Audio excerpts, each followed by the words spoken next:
Hello and good day. Welcome to the Super Good Camping Podcast. My name is Pamela. I'm Tim. And we are from supergoodcamping.com. We're here because we're on a mission to inspire other people to get outside and enjoy camping adventures such as we have as a family.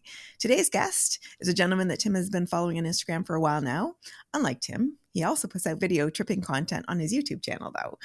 He's extremely passionate about being out in nature and, like us, loves to bring the kids along. He has worked in forestry and logging related positions for most of his life. Among other things, today he's going to tell us about a 15-day, 160-kilometer trip he has planned for Temagami / Lady Evelyn area this spring, which very coolly, he is starting on a lake that he planted trees on 25 years ago. Please welcome Curtis LaFleche, also known as the Not So Epic Adventurer on YouTube and Instagram. Woo! Welcome, Curtis. Thank you. That was an amazing intro. That's Tim's work. Yeah. I pull it out of my butt about 15 minutes before we go live. Nice. So the pressure seems to work. Right out of the gate, I'm going to go off topic, but I think it's part of the story. So having done some chatting with you, I understand you at 16, I think, you were diagnosed with AS, immune disorder.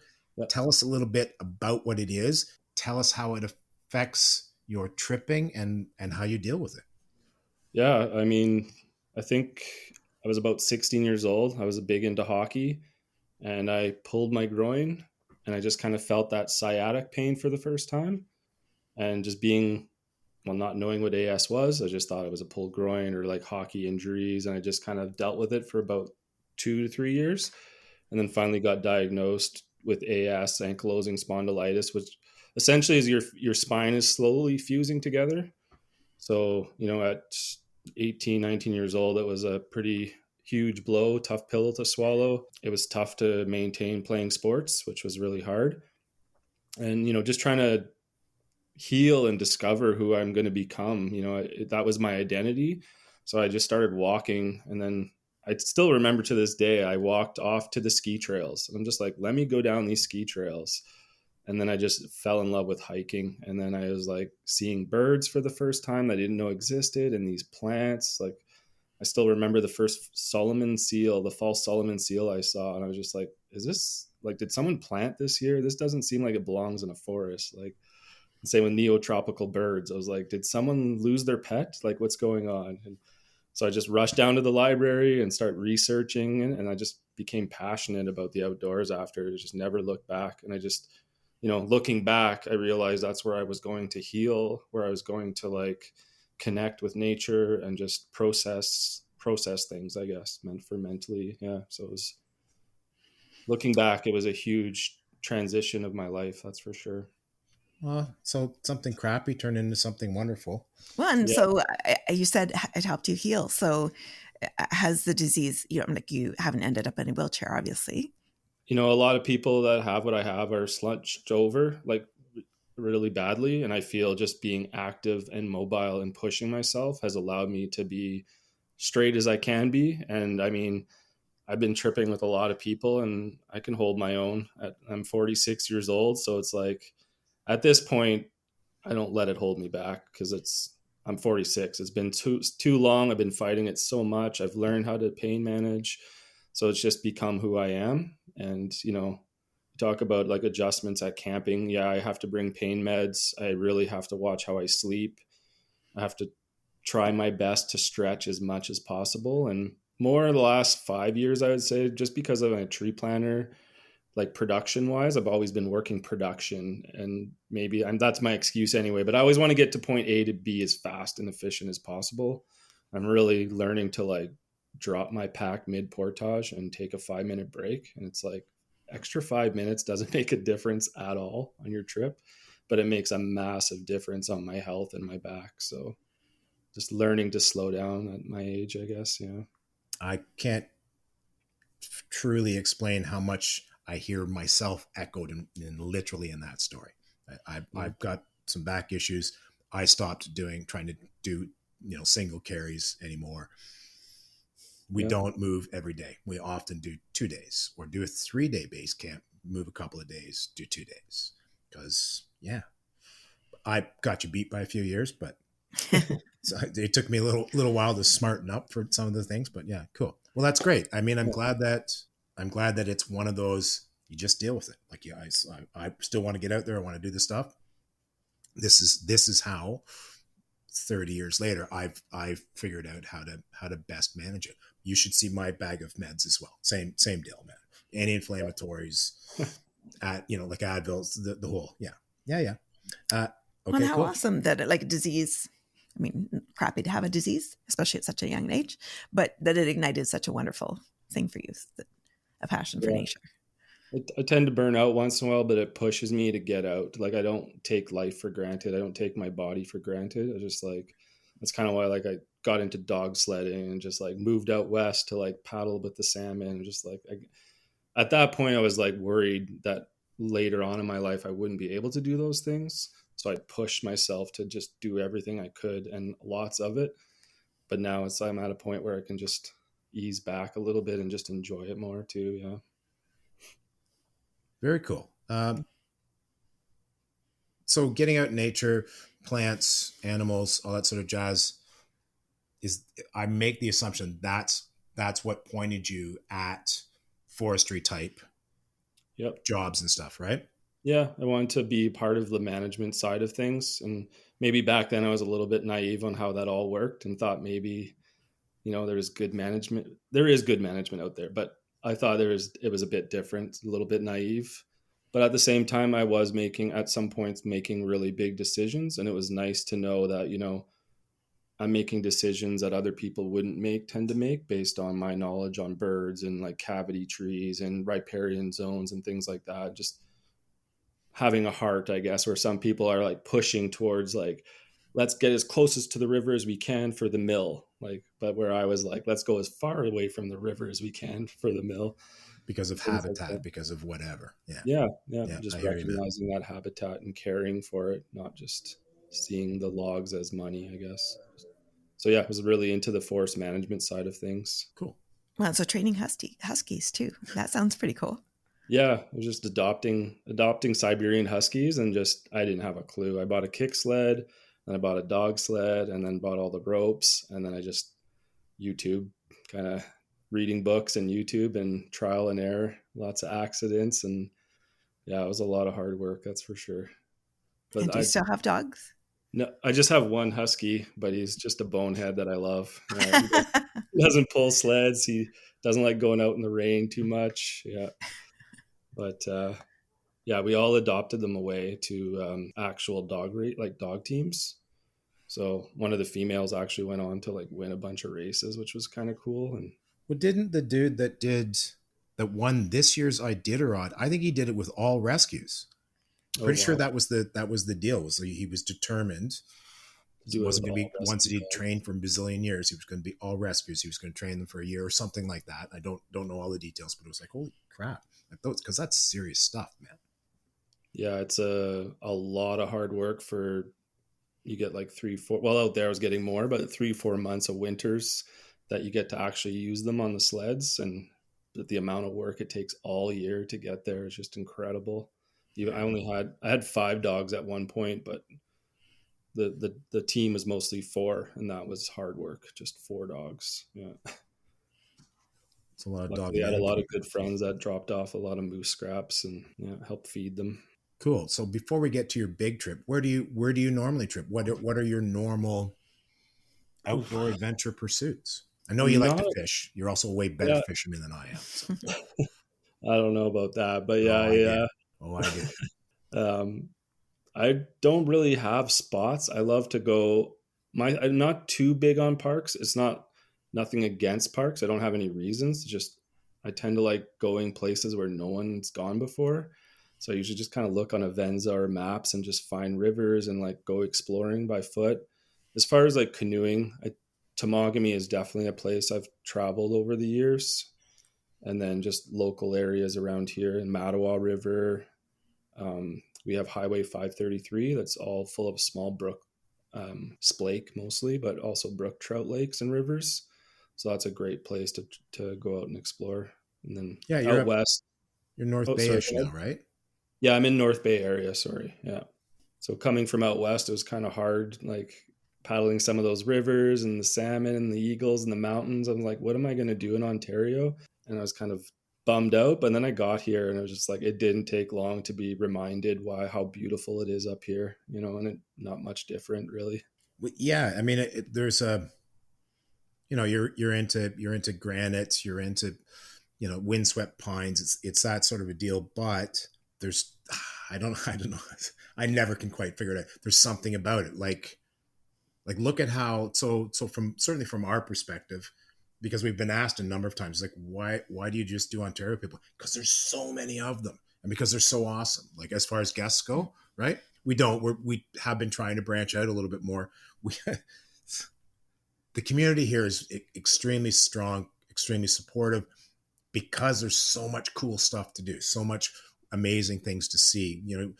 I until our eldest and I were paddling through, I want to say it was Algonquin at some point, and I looked up and went, I think that's a bald eagle, man. Do we have bald eagles up here? Well, I don't know. So then we came home, we researched. I think we looked it up on the internet as opposed to YouTube or going to the library. But yeah, I was like, cool. And then we saw a bunch down on the French. It's like, that's awesome. That's a massive bird of prey. I had no idea. So getting out there and doing stuff with the community, it's a weird thing. We had an amazing chat with a dude from Saskatchewan recently, and I think it was probably pushing 3 hours of just yakking. Like, we did it, it was, I'm sure it was a 40-minute segment, but we ended up yakking with them for hours. Like, and it's like, there's not so many people here. There's not so much. It's not there are some, but it's a slightly different deal. Whereas here, you go to the whatever outdoor adventure show and it's like, hey, you see all your cool YouTubers and stuff. Yeah, it's a very welcoming community, that's for sure. Yeah, absolutely. Okay, cool. Well, so let's unveil the big prize. Tell me about what went into planning 15 days, 160 kilometers. That's a pretty epic trip. That's much as it's not so epic adventurers. Yeah. That's an epic trip. Like, I don't see how that's not. How long did it take you? Where do you start? What resources do you use? Give us the spiel, man. Yeah. So I started working for Shopify, and they had this thing where after 5 years, you get a month off free, like paid. So I was just like, right away, when I got closer to 5 years, I was like, I know what I'm using my time for, because when else will I have an opportunity to have that much time off, I guess. Certainly in a block. Yeah. Because they never go in a block like that. You can maybe take 2 weeks. That's it. Yeah, exactly. And it could be any time of the year for me, so I can pick when I can go. I decided on spring because I didn't want to wait till fall. Just never know what happens with work, I guess. And so I wanted to do it in spring. And then I was just trying to think of places. Wabakimi was up there. What other places? I was just thinking of all these different places. I guess I had out west in mind at one point with one of my friends. And I was just looking at the logistics of all that. I was losing too many days traveling and the cost. And I've traveled all over Temagami. I've done a lot of the north, east, and south, but not so much northwest. And there's definitely parts that I haven't touched. And I was just looking at it. I'm like, you know what? If I just go an hour and a half away, I reduce all the travel, all that cost, and I'll have more time on the water and in the forest. So I decided on Temagami. So that was step one. And then I just had the backcountry map, and I just sat there for days, like daydreaming. That's like my favorite thing to do. I planned about maybe 10 different trips, started watching YouTube, started researching blogs, looking at different aspects. And then it just kind of came to me. I think the tree planting, like Gamble Lake, the Beauty Lake Road is where I planted for like probably 3 years. I was on that lake, all in Elk Lake and Goganda area, Shining Tree. So I was like, that seems like a bit of a calling, like start at Gamble Lake. And then Backroads Bill, I'm not sure if you heard of him. He's a podcaster. He owns he's a director at the Canadian Ecology Center here in Mattawa. Cool. He's on CBC radio often, and he did a piece on Florence Lake, which has those petroglyphs. And I was like, okay, that's something I'd like to explore. It seems like a hard lake to get into. So I went from Gamble down to Florence, and now I started looking at Lady Evelyn, which I did a couple of years ago. so I want to incorporate that in the trip. So I decided to go north of Lady Evelyn and then head towards Diamond Lake, which is kind of the center of Temagami. And then I'm paddling down towards Diamond. I always mix it up. It's not Wabakimi. It's Wabimaka Lake River, which connects Obabaka and then down to Emerald. So it's just a kind of like a dead center, like down to Florence, up down the center of Temagami and all the way to the south. And I'm ending on Emerald, which is also a special place. Like I'm starting in a special place and I'm ending in a place where my partner's family, there's a lot of ashes that have been spread there in Manitou and Emerald area because they're from Bear Island. So their old trap lines used to run kind of in that area back in the day. So they have an aunt and an uncle and a grandmother that they have their ashes there. So she's going to pick me up at the end of the trip and we're going to spend a couple of days on that lake. And we've been going in the last couple of years just to like tobacco ties and just kind of stare at the lake for a while and just relax with the dog. But it's a very special place for her. So it's a great place to end the trip. So yeah, that was the trip and part of me was like, I have all this time. Am I like bailing on myself and just making it easier and like skipping out on Wabakimi? Should I? And I kept that in the back of my head, like maybe I should switch up plans and do something bigger. But once I decided on this trip, that's when I got down to the notes and started writing like distances and safety route plans and just kind of like going into the major planning. And then I got into like food, gear, just all the logistics involved. I mean, I considered flying into Florence at one point. The cost was a little too much. There's shuttles to get from Temagami to Gamble. I'm hoping that it looks like I have a ride, which is kind of nice. So my friend and girlfriend are going to drive me down, hopefully. So that'll be nice to avoid those costs. So yeah, I just been planning. I think the biggest thing now has just been what gear am I going to bring and the food. Like I've already started dehydrating just like the berries, and I'll do corn and peppers just so I can build meals. But yeah, I've got about 10-day menu planned. I feel like I will buy some meals. I listened to your podcast with Camp Kitchen, and I actually didn't know about freeze dried versus dehydrated. So I was just like back to the drawing board. Okay, I feel like I'm going to support his business, and that's where I'm going to get the freeze dried portion into my planning. And then the rest, I'll just dehydrate my own meals, which I love to do. But even just like the calorie intake per day, I'm usually not that big on that stuff. I just eat what I can, and I don't eat too much some days and lots the others. But this is a big trip where I need to have those calories in me. That's for sure. Yeah, you got to stay on top of that. Your burn rate, for lack of a better term. Yeah, exactly. Sure. Yeah. So I created this master spreadsheet where it's like everything I add equipment wise gets added to the master, and then adds the pack weight. And then same with my menu. As I add food, it'll add the weight to the final tally, I guess, just to have something that I can print out and have a visibility of what I'm bringing. But yeah, I've got like a journal here that's got about 10 pages and the spreadsheet, and it takes a lot. Like, you just want to plan. Like there's always bad luck, but you can really reduce it by really good preparation and planning. Well, yeah, and people have told us like that's part of the anticipation of the whole trip is the planning and trying to get the details just right, and looking forward to making sure that you actually got the food on point, you got the meals that you wanted to have done. I think that's part of the fun.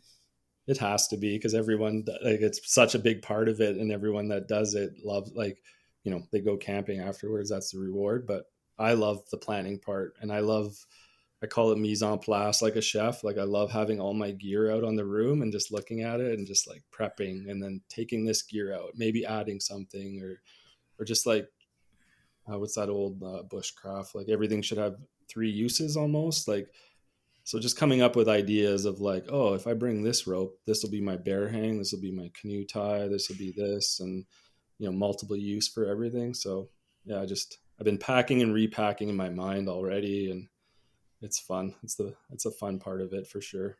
So this is a solo trip, Curtis, right? Sorry, yeah, it is solo. a big part of it. I know a lot of especially my parents, like, why don't you go with someone for the safety reasons? But that's a big part of this. It's like what do you say? I'm challenging myself. That's for sure. This is a big trip. I've never done anything. Let's see here. I think like 6-7 days has been the biggest trips I've ever done. So this is double that. I have safety plans. I know I can get out earlier, like through Sandy Inlet or if airplane, or call it the Eco Lodge, But at the same time, I don't want to bail. Like, I want to push myself to be there that long. So it's going to be challenging. I'm going to have some ups and downs, that's for sure. I'm already, as we get closer to the date, I can feel that anxiety building of the trip, and yeah, it's all part of it. Well, yeah, it's late May into June, right? Yeah, I'm going to go May 26th. I guess that's the week after long weekend. Yeah. I believe. And then, yeah, I'm planning 15 days. I feel like my trip is about 9 to 10 days. I mean, you can make it a lot smaller too if you really wanted to push and lightweight, but with the double carries, and my unofficial motto for this trip is nothing but time. And I just keep repeating that. So it's like, I get on those portages. If I have to triple carry, I don't care. I'm going to pull out my camera and watch birds and take 3 carries and spend 2 hours on a trail. So that's kind of my motto. I don't want to, last thing I want to do is injure myself and leave early, aggravate a tendon or a ligament or something, or twist an ankle, or just fatigue. Anything can happen. So as somebody who really hasn't done, like I'm Ontario parks all the time. That's me. Yeah. How do you do if you're in a more wilderness setting? I keep bushwhacking is what keeps coming to mind. How do you plan, like when you're talking about was it the back roads that you used for the maps? For the maps, I used the backcountry tripping map, and then Avenza. Yeah, the Avenza. Temagami backcountry That map. was it. So do they lay out campsites and that sort of jazz, so you have a rough idea of where you're going? You don't know how much clearing you're gonna have to do, or who's cleared it, or what have you. Yeah, they're unmanned parks, but I know Derek Outdoors and I did the Lady Evelyn Loop a couple years ago, and there's definitely portages that aren't marked clearly or that weren't there, and they're just like, next thing you know, we're going down rapids, and then we're waiting for rapids, and they never appear. Just water levels, and then campsites, you can just never know, I guess. Like, I've had one map show a site here, and then the main map show it another place. It's like, where is it actually going to be, kind of thing. So it's not as like as Algonquin, when you get there's a designated site, it's there, it's going to be there. Big That's orange tag on the tree and stuff. Yeah. And that's the other side of it too, is someone could be there. So you got to watch, like, if I'm pushing on a day, like, I just want to reach this campsite by the sundown, and then all of a sudden you pull up and someone's there. It's like, oh no, I didn't book it. It's not, you have to book to permit to camp, but you don't book the actual campsite. Sites themselves, right? Yeah, so it's first come, first serve. Yeah, a bit of a crapshoot. I mean, I think I get the allure of it. I'm a bit anal retentive myself, so knowing that this is where I'm going, like, never minded booking a lake, right? Mm-hmm. Because there's 6 sites on it or what have you, and sure as all get out, I will paddle past the first one. There'll be somebody on it. Second one, third, fourth, fifth. So we're on the 6th site, the farthest one away, whatever. But at least I know I'm on this lake. I'm on a site. So if I can plan, we can get there an hour before sundown. We can get there 2 minutes before sundown, but we can still get there before sundown. So that's good too for safety as well. Like, if you can't, Temagami is pretty, like, in the heart of Temagami, you don't really see a lot of people, which at this point anyway. So that's kind of comforting that coming. You notice it's coming, man. I know. Everywhere else is insane. Like, if you can book it, like if you can do that process, the 5 months and whatever, they're all gaming the system. B, it's booked. Like, it is booked, man. So when they don't have the opportunity to go to the provincial parks, guess where they're going? I was just going to ask bug season, because it's April, May, June. May.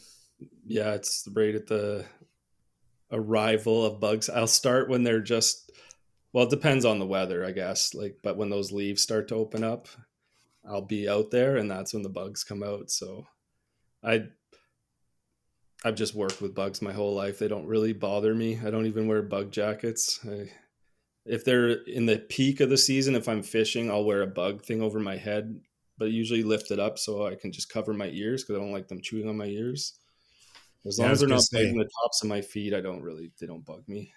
but black flies, I don't mind mosquitoes so much. I mean, I hate the noise when you're, especially when you're carrying a canoe and you can't do anything about it. I hate the noise in my ears when you're walking through that marshy bit of business, but their bites don't really annoy me that much. Black flies, on the other hand, because they love to just chew behind my ears and the back of my neck and stuff. That makes Yeah. me a little bit insane. Yeah, I don't know. I'm like one of those lucky guys. I found that out tree planting where like they bother me more just like bothering me like like the peak of Black Fleet we were wearing like ski goggles and like t-shirts over our face and but some people just like get eaten and swollen and I would just like I wouldn't even get itchy. Yeah, like knock on wood. I'm prepared. I brought bug spray and a bug net for sure. Just you want the port when your hands are busy. That's when they really start to bite. So if I have two hands on a canoe, I better have some bug spray. Yeah. Yep. Yep. I hear you. With Thomas and I actually bought one of the original bug shirts because we were planning an earlier trip, a end of May trip, and it turned out it didn't play out, and I kind of mixed feelings about having to cancel the trip. It's like, ooh, later into June or early July, not so bad. I could probably deal with that fact, So I lost whatever $150. That's probably a small price to pay here at this point. So what other? I don't know. Share a trip. One of your 6 or 7 day solos, or share a trip. I know I'd see you take your daughters out with you. Just like I don't know how much you muck about with them. Yeah. If they do, a long weekend trip with you or something like that. Are they digging it, or are you dragging them kicking and screaming? Well, they're teenagers, so like they don't dig anything really. But yeah, when they were younger, it was definitely easier for sure because I would just force them. Now they're teenagers. They're like, ugh. But we do go to parks every year, like Martin River Park or Temagami. They like that. They like the toilets. They like the beaches and stuff. And I know it's not for everybody, so I don't want to push them to a point where I want them in bug season and getting rained on and suffering, just because I enjoy that. But I've taken them on the last few years. I've taken them on backcountry trips. We went on the Mattawa River, which we got rained on and bugged out, but they were troopers, which was awesome. And they still talk about that memory. So it's like, even though it was a bit of a sketchy memory, they still talk about it, which makes me happy. And then the next day after the bugs and rain, we paddled up to the waterfalls on the Mattawa River, and it was just like incredible. And I think they saw that balance of like, okay, like sometimes there's rewards, like push yourself and get out of your comfort zone. And it's just so special to see them on their own paddling near the water, like pushing themselves to get closer to the falls. And I can tell they were enjoying their time. I always kind of remind them that after too. Yeah, was that you enjoying your time? Okay, No. just checking, just checking. Last year, I was really proud. We did a 2-night backcountry trip. So, like, I got a bug tent. When did we go? Because there was no bug. It must have been early spring, I guess, because there wasn't very much bugs. So that was okay. And I was proud of them. Like, they didn't really want to go. I did all the planning, all the packing, and forced them to go. But once they were out there, they were giggling and singing in the canoe and laughing. And just like, I really let them know that time. I was like, just want to stop here for a moment and reflect on what's happening right now. And they acknowledged that, which was nice. And I think that was a good transition for us. I think they liked it. They had fun. And I have video proof so I can show it to them before the next trip too. But yeah, they don't like to admit it, but they're not big. I don't think they're going to, who knows in the future, but I think once they're out there, they do appreciate it and enjoy themselves. So I want to give them that opportunity. Like I think they'll change in the future, just the way they were raised. I think someday they're going to find solace or whatever in the forest. They're going to find that Well, connect. I totally agree. I mean, look at, so you in your mid to late teens kind of get, forced is the wrong term, but get pushed towards, getting out in nature, doing those things. And look how it has played out for you. The amount of people that we talked to that were, you know, the only time I got to spend some time with my dad was out fishing in a canoe or scouts, or it's in those formative years. Get out, get some enjoyment out of it. At some point down the road, it will come back to you. Like you will go, yeah, you know what? I want to get out and do that stuff. I for me personally, I had an insanely busy life from early 20s into, I don't know, 40-ish, maybe something like that. And I still managed to, like, I did a lot of skiing on my very small amount of time off, but I would still go and even do just a three-day drive into some piece of dirt campsite. I don't care, man. I'm plunking down. I'm cooking stuff over an open fire. I'm slapping at bugs. I'm loving this stuff. So Nice. Yeah, no, I'm proud of them. I'm going to continue pushing them, and this year we'll plan another big trip. And I think the backcountry is a good, like around here, it's easy to go not too far. So for them, for me, it's not that fun. Well, it's not backcountry, but for them, it is backcountry. Like we're paddling to a random island on a lake and in the middle of nowhere. And so, yeah, they enjoy it. I'm going to keep pushing them to get out at least once a year. We talked about winter camping a little bit. That's out of the question, but I'll just continue to do that solo. and you just keep suggesting. So Yeah, one of us didn't want to be doing backcountry camping, but managed to say, okay, we'll give it a shot. Last year, so we did it ended up being a 2-night. The storm was coming in and we needed to get the hell out of there. We're currently planning a 5-day with some friends through Point Grandine down into Philip Edward Island on Georgian Bay. wow. It's like, that would have been like 3 years ago. That was a no. None of that's happening. Absolutely not.